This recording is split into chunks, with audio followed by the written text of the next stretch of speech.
GDP क्या होता है? आइए जीडीपी को आसान भाषा में समझते हैं। जीडीपी का अर्थ होता है ग्रॉस डोमेस्टिक प्रोडक्ट और इसको हिंदी में कहते हैं सकल घरेलू उत्पाद। सकल घरेलू उत्पाद एक वित्तीय वर्ष में यानी कि फाइनेंशियल ईयर में, जो कि स्टार्ट होता है 1 अप्रैल में और खत्म होता है 31 मार्च में।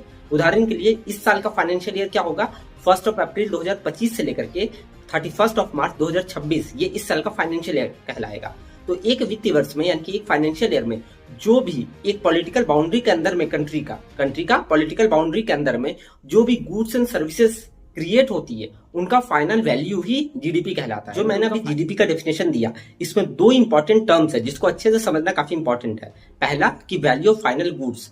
जी हम लोग हमेशा वैल्यू ऑफ फाइनल गुड्स लेते हैं। वैल्यू ऑफ फाइनल गुड्स मतलब क्या होता है? चलिए उदाहरण के लिए समझ लेते हैं। एक समोसा को बनाने में बहुत सारा रॉ मटेरियल्स लगता है, जैसे मैदा हो गया, तेल हो गया, आलू हो गया, गैस भी जलता है, ये सारा चीज उसका रॉ मटेरियल्स कहलाता है। और फाइनल वैल्यू समोसा का हो गया मान के चलिए 5 रुपया, जो हम लोग पे करते हैं उसको कंजम्पशन की खरीदने के दौरान में, ठीक है ना। तो यानी कि जब हम लोग वो 5 रुपया पे करते हैं तो ऑलरेडी उसमें वो सारा चीजों का दाम इंक्लूडेड रहता है ना। तो जीडीपी के कैलकुलेशन में हमेशा हम लोग फाइनल वैल्यू ऑफ गुड लेते हैं, ना कि अलग अलग इंडिविजुअल लेवल पर उसको जोड़ेंगे। मान के चलिए अगर हम लोग अलग अलग इंडिविजुअल लेवल पर सेम चीज का जोड़ेंगे तो इससे डबल काउंटिंग हो जाएगा, जिससे जीडीपी का नंबर जो आएगा वो हमेशा गलत आएगा, है ना। तो इसलिए फाइनल वैल्यू किसी भी प्रोडक्ट का लेना काफी इंपॉर्टेंट होता है जीडीपी के कैलकुलेशन में। दूसरा चीज हमको ये याद रखना है कि यहाँ पर जो मैंने बोला वो सर्विसेज, सिर्फ गुड्स का वैल्यू नहीं, सर्विसेज का भी वैल्यू। सर्विसेज क्या होता है? सेवा। मतलब देखिए जैसे कोचिंग सेंटर्स वगैरह हो गया, आप बच्चों का जो फी पे करते हैं वो क्या हो गया? वो एजुकेशन फी वगैरह जो हो गया, ये एक सेवा है, क्योंकि उसके बदले में कोई प्रोडक्ट आपको नहीं मिल रहा होता है।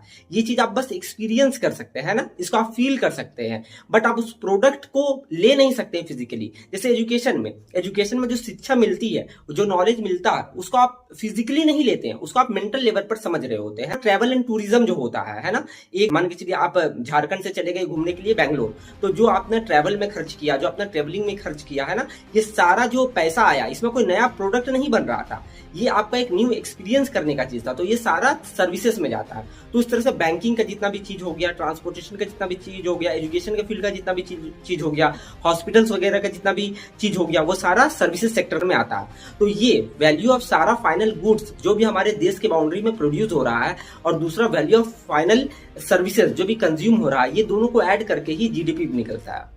अब सवाल आता है